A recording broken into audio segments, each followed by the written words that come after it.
Let me tell you a story.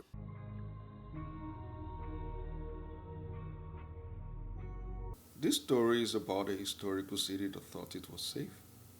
The year is 1204. Constantinople, the greatest fortified city in the world. Walls so thick they'd stood for centuries.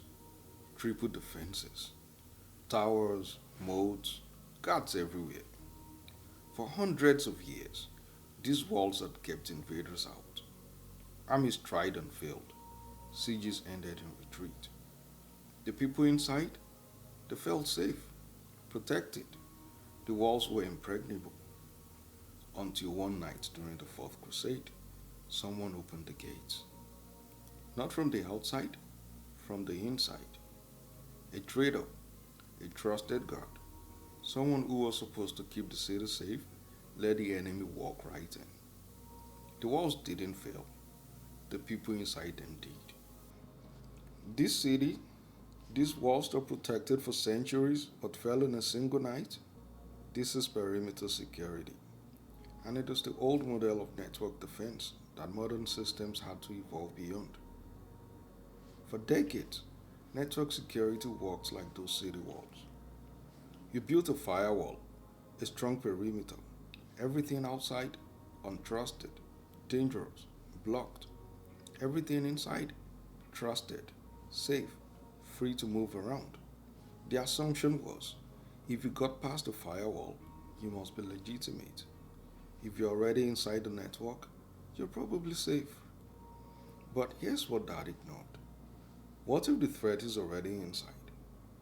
What if someone gets past the firewall through a phishing attack? What if a trusted employee turns malicious? Perimeter security says big walls, strong walls, keep bad things out.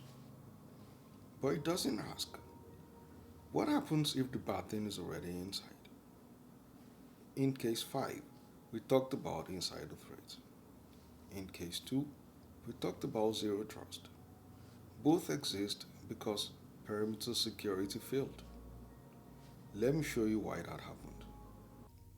Perimeter security has 3 fatal weaknesses.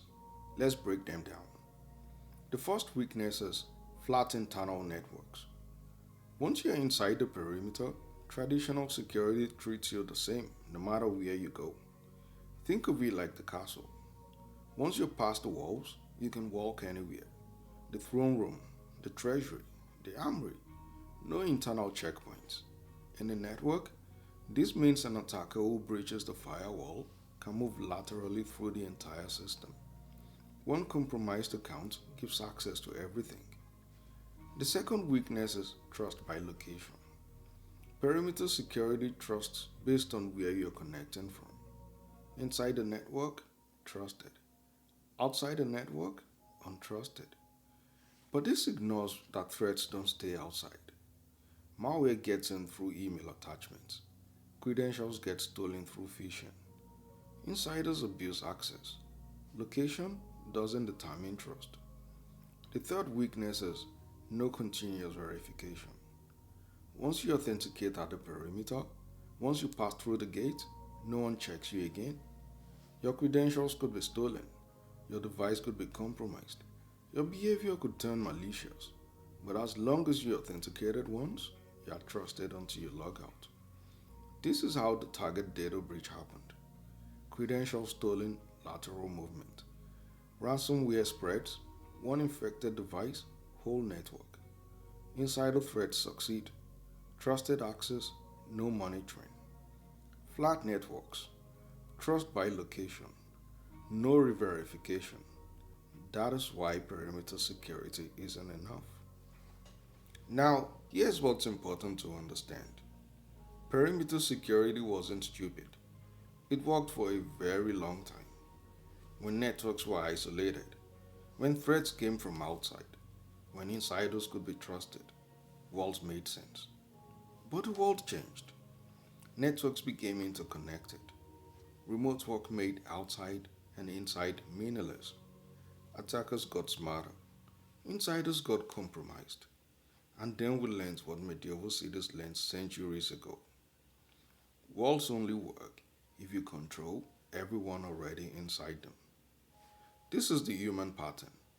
We build barriers, we feel safe, we trust what is familiar, and then we are surprised when the danger comes from within. So modern security evolved. Defense in depth, multiple layers. Case 1. Zero trust.